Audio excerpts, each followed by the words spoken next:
In this video, we're going to use Blender to keyframe an idle animation, a run animation, and tweak the animation for a little bit more of an expressive run cycle as well. If you haven't seen the two previous videos in this series, check out the first video where I model this character, and in the second video, we create an armature and rig and weight paint. All right, so now we're going to switch from this UV editing tab, and I'm going to be working in the animation tab, and everything looks a bit gray and dull here. So I'm going to set the settings right. I'm going to go to this drop down, switch to texture, and I usually like to keep shadow on and also this cavity look with both, and then slide these up. Then we get a little crisper low poly look, and the armature is showing through here, which is fine. Also on this left side, we can do the same operation, drop down, texture, and then we go shadow, cavity, both. Slide these up. So now we're all set to start keyframing, and the first thing we're going to do is create an idle animation. And there's many ways you can do those. It's quite funny how different idle animations look. Usually they're very exaggerated for some reason, but we're going to make quite a basic one. Make sure that you're in pose mode, and you do that by selecting this armature and pressing Control Tab. And when it goes light blue like this, that means you're in pose mode. We're going to change in the animation here, down in the dope sheet, we're going to switch to Action Editor. And we're going to click on this little plus here to create a new action. And I'm going to mark this and rename it to, first actually, I'm going to do a T-pose. And I usually prefix this nowadays with 0 first, because with a 0 here, it means that it alphabetically sorts it at the top. And whatever animation is alphabetically at the top when you import it into Unity will be the default pose of the character. And it's quite nice to have them come in a T-pose, because you might be in the middle of a death animation or something, and it's a bit tricky to get out of that. Doable, but this is easier. We also need to lock this animation into place now. I want to click this little fake user, and that means that data is going to be saved even if it has no user, it's called. And that's if we accidentally clear stuff away in the NLA editor or something, that won't get deleted. It's got a fake user now, so we protect it with this little shield icon. For this T-pose now, there's no keyframe here, so I'll click A to select all of the bones here. And then while I'm up here, I'm going to press I to insert a location and rotation keyframe. And that's all we need to do to lock this T-pose now into this action. That can be accessed now through Unity or a game engine, so we can have it in T-pose if necessary. That's pretty good if you need to set up an avatar or some body mapping in Unity. So a little tip, keep the T-pose. Now we're going to do the idle animation. I'll click on this little icon to do a new action, and that creates a new action. It copies it pretty much what I just had, but we can rename this one now to idle. Connect this to a fake user so we don't accidentally delete it in any other editor there. So now when we're going to start keyframe animating, I click on this little record button here for auto keying. It makes it a little bit easier. Otherwise you tend to forget to manually insert the keyframes. So I usually enable auto keying here, and then I select this arm now and press R to rotate. When we just fold the arms down, maybe like this, R to rotate that one down. Select the torso, G to move it, and we've got inverse kinematics enabled, so he won't sink through the floor with his feet now. So I'll lower him down to there maybe. We can bring the knees out maybe a little bit, G to move these. I should enable screencast keys so you can see what I'm doing here. And I click on this foot here, Shift space and G, which gets this little move icon. Rotate to the side here. So I'm just going to have him squat a little bit like this. Maybe we'll bring this foot back. R to rotate and Z to rotate it on the Z axis. Rotate again manually. G. And this one, rotate Z to rotate it on the Z axis. And then I just tweak it a little bit like this. I use the middle mouse button to rotate and R to rotate the foot here. Maybe slide this foot forward to there. And we can change the body pose as well. Drop it down a little bit further. Rotate the torso forward. Click the spine bone, rotate it backward. And everything that I do now in terms of rotating and moving these bones will save that into keyframes. And if I click A here, you can see all the ones that are stored here now. And that's basically all the bones, but some of them are tweaked now. We also want to bend the arms a little bit. It looks a bit unnatural to have them hanging. So R to rotate that one. R to rotate the lower arm, like this maybe. Side view here, rotate. Just use the mouse wheel to click on it to rotate and press R to rotate it in whatever direction that you're currently viewing. R to rotate this one forward, hanging down to there. So now he's standing here, nice and simple. But if we press play now, nothing's really happening because we've only got one set of keyframes here on number 1. So we need to animate to another state. And if you can't see the keyframes here, sometimes they're a little bit hidden. And I hold the shift key now and the middle mouse button to slide up because they're hiding up here out of view. Now we skip forward to frame 20, let's say. And for this one, we have to figure out what's he going to do with his body while he's just standing here. Maybe he sways a little bit. Maybe he moves his shoulders like he's breathing or something. So make sure that auto keying is still enabled down here. And we go to frame 20 here and we figure out something new to do. Let's do G to move the torso up a little bit, or the pelvis. Maybe we'll raise his shoulders a little bit. R to rotate the shoulder, simulate like the lungs breathing or something. And as we raise the shoulders, I'll rotate the arms down a little bit. R to rotate, R to rotate. Now every time I do something now, it inserts keyframes automatically down here. Now we can press play, but first we can scrub here holding the mouse wheel. That looks a little bit like he's breathing. We could do a few more little tweaks here. Just pick any bone, rotate it ever so slightly, rotate. Just tiny, tiny movements.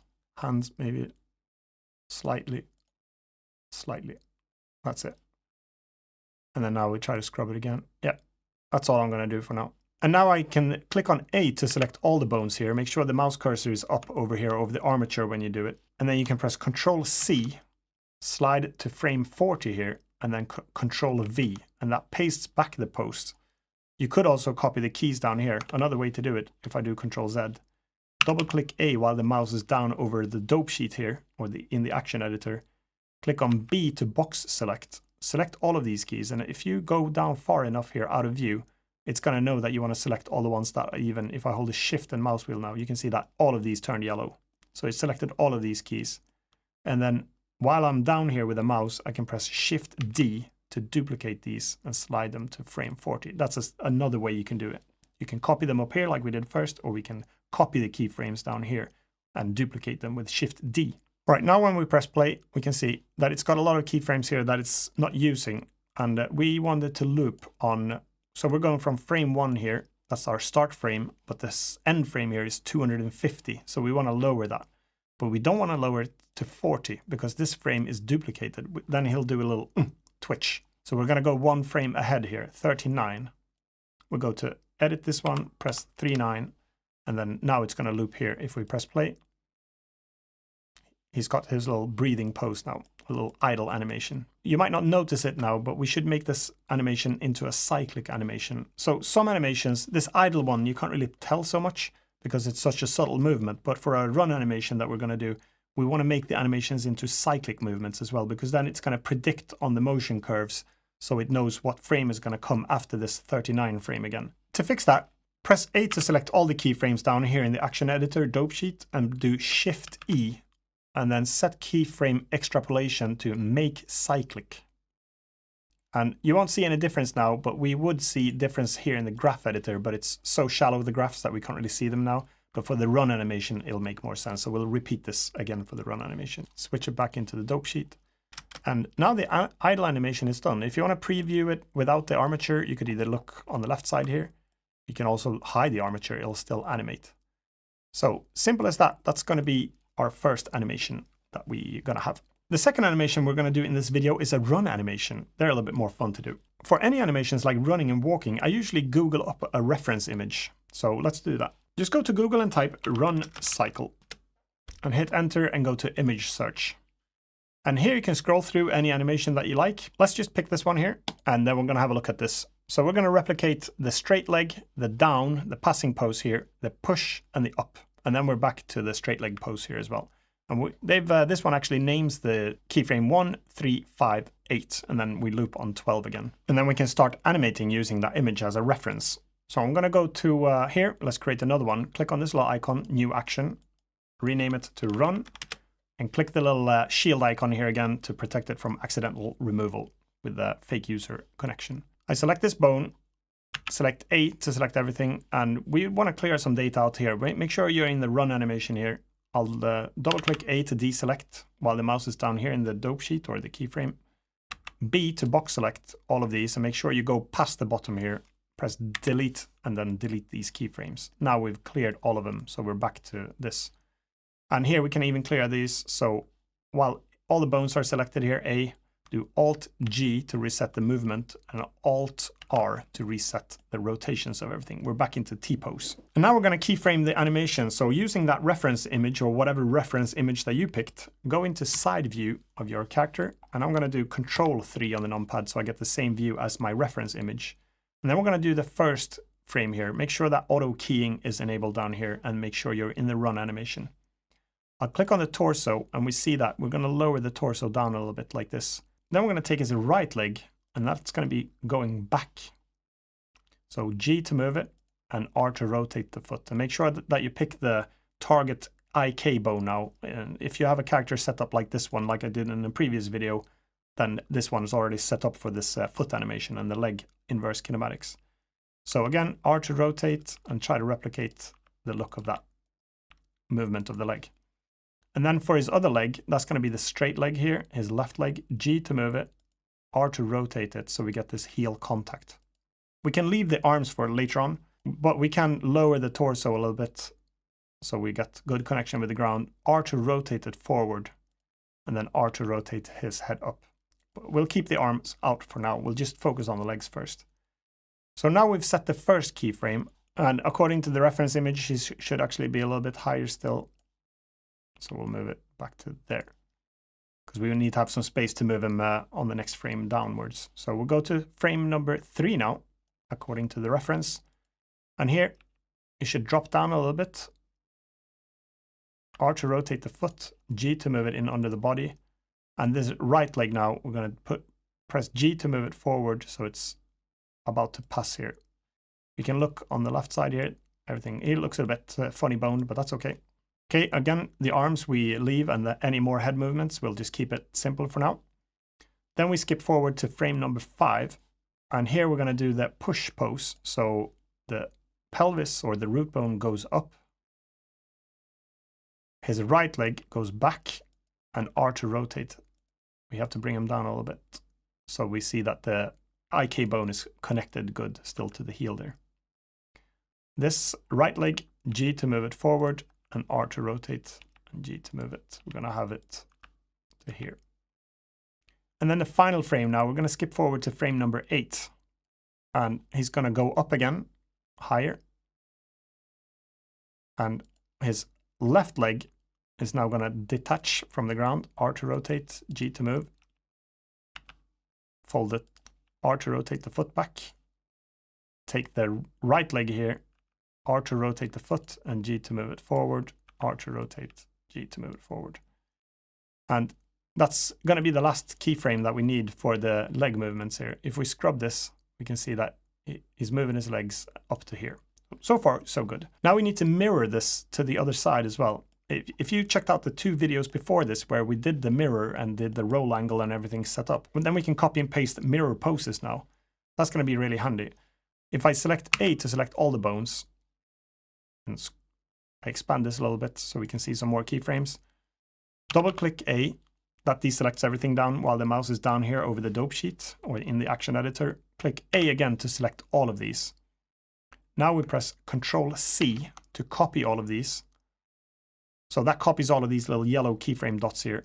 Slide it forward to frame number 12 according to the reference image. And now comes some magic. Control Shift V. That pastes everything that we just did, but mirrored. So now we should have an animation where he runs, and then it follows through with the other leg. And since we copied the idle animation, this is in cyclic mode. So this animation already works. And if that doesn't work for you, it's probably because you're not in cyclic mode. I'll click A to select everything, Shift E, and usually it's clear cyclic. This is the default behavior that you'd have. So basically just stands, he stops here. So if you're modeling without doing the idle animation first and you're wondering why yours is stopping here, this is why. And this is the normal behavior as well. And we should actually copy this frame just to make sure. So double click A to deselect everything. And then I'll B to box select, drag it down past here and just the first keyframe. And you can scroll down here with the middle mouse button to make sure that everything is selected. Shift D to duplicate it. And then we need to see how many frames we're going to skip. 1, 2, 3 here. So we're going to skip 1, 2, 3, and then there is going to be our original pose again. And now if we loop this, we can't loop it on 23 because 23 is the same frame as 1 here. So we have to loop it on number 22. And then press play. And now we have a pretty good, it's just the leg so far, no movement to the head or anything like that. So it's looping now, but we should really keep that cycling thing on, because if we go now, select all the keyframes, I'll go to view and do toggle graph editor. If I hold the control key, I can slide this up so I see these graphs a little bit better. And now you can see that we've got some movement here. For example, these represents the different rotations that we did and movements of the leg joints. And see that they just flatline here after this. So sometimes you'll get a little jitter when it loops if you do it this way. And what I usually do to get rid of that is I do make sure that everything is selected here. You can do this both in the graph view and in the dope sheet that we were in before. Do Shift E and make cyclic, and see now that it repeats this over and over again. And that's probably the best way to ensure that you get perfect motions between the different synchronizers. Now we can go to view and switch back to the dope sheet. Okay, so that's the legs done. Now we can fix the arms a little bit after here. So I'll go to frame number 1 again, select this arm, and then I press 1 on the keypad or the numpad to see from the front. We do R to rotate this down to here.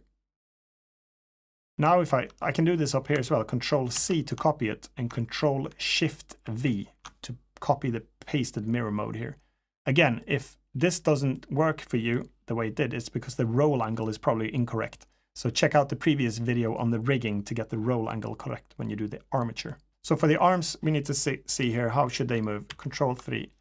So as the right leg goes back, the right arm should go forward. So I'll rotate that one forward and rotate this one up. Rotate down, tweak it a little bit. Make sure auto keying is on and that you're on keyframe number 1 here. For the other arm, on the other side, the left leg is going forward, so this arm is going to go back. I'll rotate it from the shoulder to there and rotate the lower arm down to there. And the arms aren't so picky. You can get away with a quite simple animation. So for here, we can shift select these arms, only the ones that we've changed now. Press Control C, skip forward to the 12 animation frame, which is the reverse, exact reverse one. Up here now, Control Shift V, and that pastes the mirror mode. So that runs. He's got his arms running out a little bit, so we can fix that. And on the final frame here, 23, we need to copy back this frame again, the first one. So Control C, skip forward to 23, Control V, just the normal one, no shift. We don't want to mirror this one. Now when we press play, he's actually moving his arms, and it looks a bit stale still, and they're pointing inwards. So let's fix that. Go back to frame number 1. We can use the middle mouse button to rotate this one. Maybe we'll just rotate that arm in. Rotate that one in further as well. That could be better in many ways. Shift select both of these, Control C, go to this frame, Control Shift V, and go to the last frame, Control V again.